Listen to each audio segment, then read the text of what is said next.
I think the question in a lot of people's minds is this: what it is when the courage is right. Yeah, don't be wanting other people's stuff. Guard against covetousness. Luke 12:15 says, "Keep your eye open and your guard against every sort of covetousness, because even when the person has an abundance, his life does not result from the things he possesses." Jesus was warning against every sort of covetousness. Some translation says it means greediness. He's meant that it was put part against it, longing for the things that we do not have, or developing an insatiable desire for more.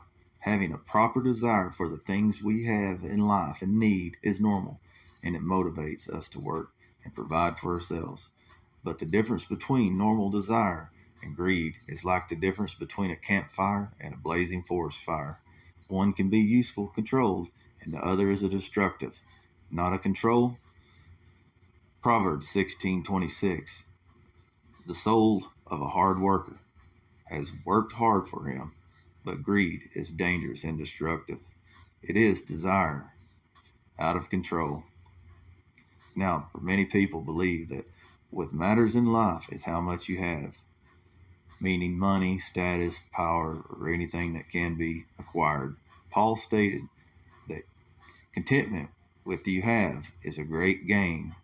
The reason is because some of you find that having many things can never satisfy the deep hunger in our souls.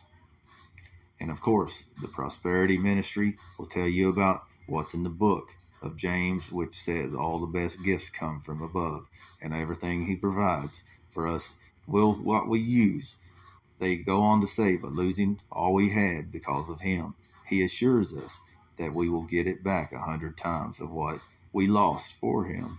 And Jesus said that anything that we ask from the Father in his name, we will be given. So God can give us all the desires as long as we keep his commands and have the right motives, and we will receive them. But then we hear from Matthew 6:19-21 saying, "Stop storing up yourselves treasures on earth. You never know. The moth and the rust come to consume when thieves break in and steal.